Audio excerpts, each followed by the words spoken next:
नमस्कार दोस्तों। आज की कहानी शुरू होती है महाराष्ट्र के पुणे से।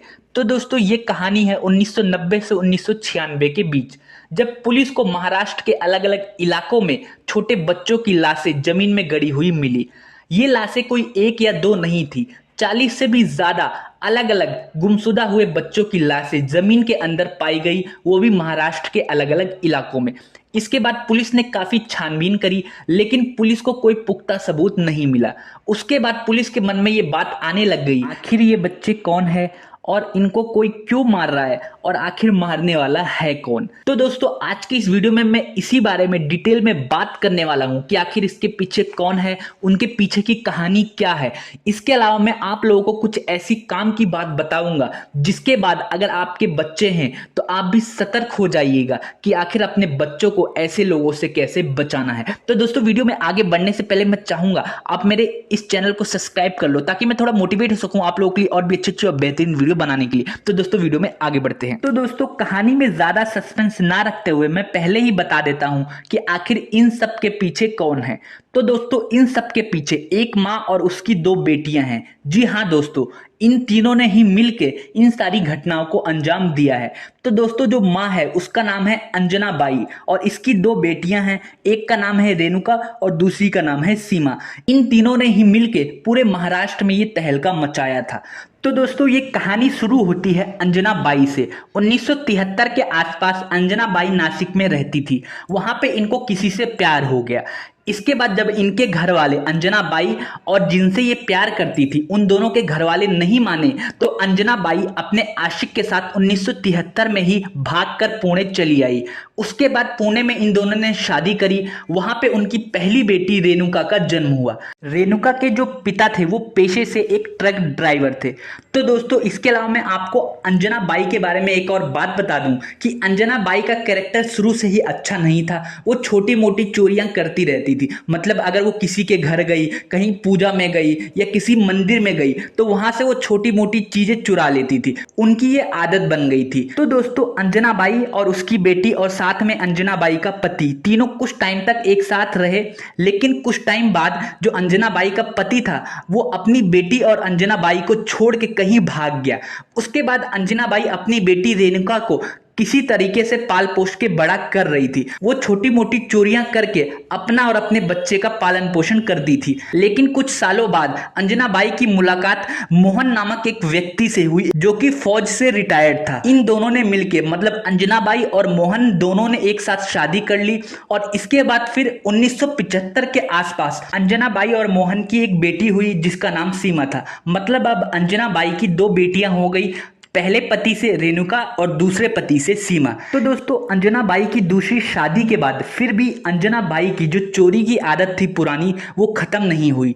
वो अलग अलग जगहों पे कई बार चोरी करती हुई पकड़ी गई, जिसकी वजह से जो उसका दूसरा पति था मोहन वो बहुत ज्यादा उनसे तंग आ गया था। और इसके बाद उसने क्या किया कि उसने अंजना बाई को छोड़ दिया। बोला कि तू सुधरने वाली तो है नहीं, इससे अच्छा मैं ही तेरे से अलग हो जाता हूँ। इसके बाद मोहन ने अंजना बाई और जो उसकी बेटी सीमा थी उन दोनों को छोड़ दिया और वो कहीं और रहने लग गया और मोहन ने उसके बाद दूसरी शादी कर ली।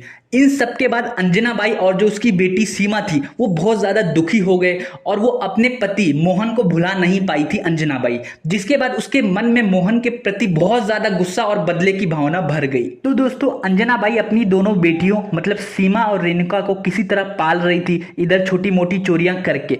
इसके अलावा अंजना बाई ने जब देखा उनकी दोनों बेटियां धीरे धीरे बड़ी हो रही है, मतलब रेणुका और सीमा, तो उसने अपनी दोनों बेटियों को भी चोरी की आदत डाल दी और उन दोनों को भी सिखा दिया कि किस तरीके से जेब काटनी है, किस तरीके से चोरी करनी है। इसके बाद ये तीनों मिलके एक साथ चोरियां करने लग गई। अंजना बाई, रेणुका और सीमा अलग अलग मंदिरों में जाती, वहां पे ये बिल्कुल प्लानिंग करती कि किस तरीके से और किस लेडी को टारगेट बनाना है। और ये ज्यादातर मंदिरों में ही चोरियां करती थी। वहां से वो लेडीज के ज्यादातर पर्स को चोरी कर लेती थी, किसी के जूते चप्पल चुरा लेती थी या कई बार इनके हाथ में कोई कीमती चीज भी लग जाती थी। तो दोस्तों धीरे धीरे करके इनकी दोनों बेटियां बड़ी हो गई।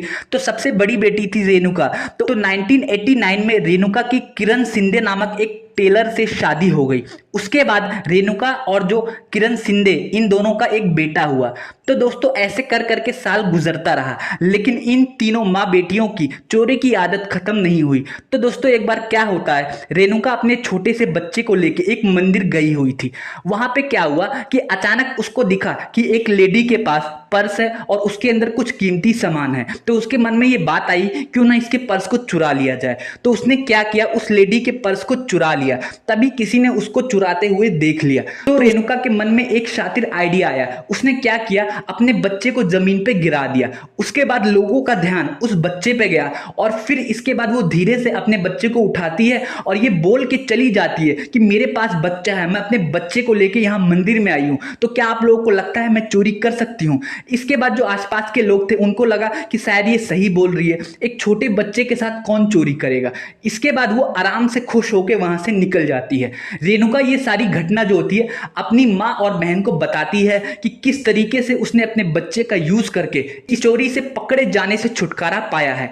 इसके बाद उन तीनों ने मिलकर एक प्लान बनाया कि क्यों ना अलग अलग बच्चे को अलग अलग जगह से किडनैप किया जाए और उन छोटे बच्चों को चोरियों में यूज किया जाए। इसके बाद इन्होंने 1 से लेके 5 साल के बच्चे को अलग अलग जगहों से किडनैप करना शुरू कर दिया। इन्होंने सबसे पहले एक बच्चे को किडनैप किया 1990 या 1991 के दौरान और उन्होंने उस बच्चे का नाम संतोष रखा। उसके बाद क्या हुआ कि जो अंजना बाई थी वो उस बच्चे को लेके अलग अलग मंदिरों में जाती थी और चोरी करती थी। लेकिन एक दिन क्या हुआ कि अंजना बाई उस बच्चे को लेके गई थी जिसका नाम उन्होंने संतोष रखा था। तो अचानक फिर वो पकड़ी गई चोरी करते हुए। तो उसने वही काम किया जो उसकी बेटी रेणुका ने किया था, उसने उस बच्चे को जमीन पे गिरा दिया। उसके बाद लोगों का ध्यान उस बच्चे पे गया। फिर इसके बाद अंजना बाई ने उस बच्चे को उठाया और लोगों से बोला कि मैं चोरी क्यों करूंगी, मेरे पास बच्चा है, फलाना ढिकाना, ये सब बोला और धीरे से वहां से निकल गई।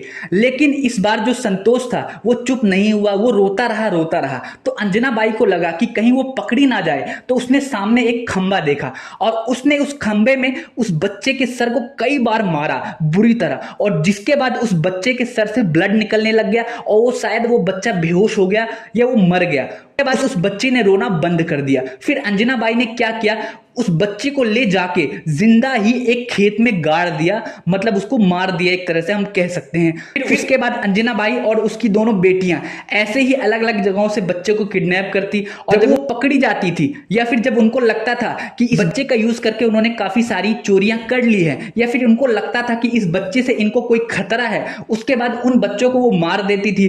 कभी वो उन बच्चों को बैग में डाल के या सिनेमा हॉल में जाती थी मूवी देखने के बहाने, वहां पे वो कहीं छोड़ के आ जाती थी। कई बार वो उनको खेतों में छुपा देती थी, कई बार उनको वो झाड़ियों में छुपा देती थी। ऐसे कर करके उन्होंने महाराष्ट्र के अलग अलग इलाकों से 40 से भी ज्यादा बच्चों को किडनैप किया और उनको मार दिया। तो दोस्तों लेकिन जैसे कि आप लोगों को पता है कि भगवान भी हर किसी को देखता है कि कोई कब तक इतने बुरे काम या इतने पाप कर सकता है, लेकिन जिस दिन उस बंदे का पाप का घड़ा भर जाता है उसके बाद उसको कोई नहीं बचा सकता। तो दोस्तों एक बार क्या होता है, अक्टूबर 1996 के आसपास जो मोहन था, मतलब अंजना बाई का दूसरा पति, वो अपनी वाइफ, मतलब उसने दूसरी शादी कर ली थी। तो दोस्तों एक बार क्या होता है, अक्टूबर 1996 के आसपास जो अंजना बाई का दूसरा पति था मोहन, उसने दूसरी शादी कर ली थी कहीं और पे और उसकी दूसरी वाइफ का नाम था प्रतिभा। मोहन और प्रतिभा की एक बेटी थी 9 साल की। तो दोस्तों एक बार क्या हुआ, मोहन और प्रतिभा की बेटी कहीं गुम हो गई। तो मोहन को कहीं ना कहीं पता था कि शायद उसकी पहली वाइफ अंजना बाई ने ही उसकी बेटी को गायब किया हुआ है। तो वो पुलिस के पास गया, उसने एफआईआर दर्ज करवाई कि मेरी बेटी गायब हो गई है और मुझे शक है कि अंजना बाई और उसकी दोनों बेटियों ने मिलकर ही मेरी बेटी को गायब किया है। उसके बाद पुलिस ने अंजना बाई और उसकी दोनों बेटियों की काफी तलाश की, लेकिन वो दोनों कहीं नहीं मिली। जब अंजना बाई और उसकी दोनों बेटियों को यह पता लगा कि मोहन ने उनके खिलाफ एफआईआर दर्ज करवाई है तो वो और भी ज्यादा गुस्से से भर गई और उन्होंने क्या किया कि मोहन और प्रतिभा की एक और छोटी बेटी थी उसको किडनैप करने के बारे में सोचा। जब वो उसको किडनैप करने वाली थी तभी पुलिस वहां पे पहुंच गई और उसके बाद उसने रेणुका, अंजना बाई और सीमा तीनों को गिरफ्तार कर लिया। तीनों पुलिस के सामने इतनी ज्यादा भोली बन रही थी कि पुलिस भी शुरुआत में चकना खा गई कि आखिर क्यों ये मोहन की बेटियों को किडनैप करेंगी। तो दोस्तों लेकिन दोस्तों लास्ट में जाके जो सीमा थी उसने अपनी जबान खोली और उसने सारी बात बताई कि हाँ उसने मोहन की पहली बेटी जो 9 साल की थी उसका किडनैप किया और उसको मार दिया। उसके अलावा उसने कुछ और भी बहुत सारी घटनाओं को अंजाम दिया है, अलग अलग बच्चों को किडनैप किया है, उनको मारा है। इन सारी चीजों को इन तीनों माँ बेटी ने कबूला। इसके बाद जो रेणुका का पति था किरण शिंदे, उसने भी इन सारी चीजों को कबूल किया कि इन सारी चीजों में उसने इन तीनों की मदद करी है। लेकिन फिर बाद में क्या हुआ, किरण शिंदे इन तीनों के खिलाफ गवाही देने के लिए तैयार हो गया, मतलब पुलिस के साथ मिल गया। और फिर किरण शिंदे ने इनके खिलाफ अलग अलग जो सबूत थे वो सारे सबूत दिए और ये भी बताया कि इन्होंने इन लड़कियों को या इन बच्चों को मार के कहां कहां पे छुपाया है, कौन कौन सी चोरियां की है, सारी चीजों में पुलिस की मदद की। उसके बाद कोर्ट ने किरण शिंदे को तो माफ कर दिया, लेकिन इन तीनों मां बेटियों को फांसी की सजा सुनाई। तो दोस्तों फांसी की सजा सुनाने के कुछ साल बाद जो अंजना बाई थी उसकी तो एज ज्यादा धीरे धीरे हो चुकी थी और अंजना बाई की ही जेल में मृत्यु हो गई। लेकिन जो सीमा और रेणुका थी वो इसी इंतजार में थी कि उनको कब फांसी होगी, लेकिन अंदर से वो कहीं ना कहीं ये सोचती थी कि काश वो फांसी से बच जाए। इसके बाद क्या हुआ, रेणुका और सीमा ने 2008 और 2009 में जो हमारे प्रेसिडेंट होते हैं उनके पास मर्सी पिटीशन फाइल करी। मर्सी पिटीशन क्या होती है कि मतलब जिन लोगों को फांसी की सजा सुनाई जाती है उनके पास एक ऑप्शन होता है फांसी से बचने के लिए कि वो हमारे देश के प्रेसिडेंट से रिक्वेस्ट करे कि उनको माफ कर दिया जाए। लेकिन जो मर्सी पिटीशन उन्होंने 2008 और 2009 में किया था उसकी सुनवाई 2014 के आसपास हुई, मतलब 4-5 साल बाद हुई। और फिर इसके बाद प्रेसिडेंट ने मना कर दिया, मतलब उनको माफ करने से मना कर दिया। और प्रेसिडेंट ने भी बोला कि आप लोगों ने इतने खतरनाक जुर्म किए हैं कि आप लोगों को माफी नहीं मिल सकती। उसके बाद क्या हुआ, सीमा और रेणुका ने सोचा कि फांसी से कैसे बचा जाए। उसके बाद उसने एक चीज का सहारा लिया, उसने बोला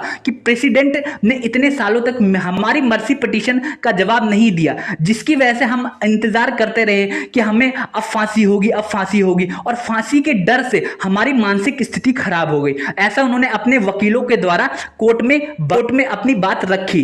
इसके बाद कोर्ट ने भी उनकी बात सुनी और उनको हॉस्पिटल भेजा गया। वहां पे डॉक्टरों ने भी बोला कि इनकी जो मानसिक स्थिति है वो ज्यादा ठीक नहीं है। इनको तो यहां तक ये भी याद नहीं है कि उन्होंने क्या क्या जुर्म किया है या फिर किन लोगों को मारा है, कैसे मारा है, क्योंकि वो इतना ज्यादा सदमे में चली गई थी फांसी के डर से, जिसकी वजह से उनकी मानसिक स्थिति खराब हो गई।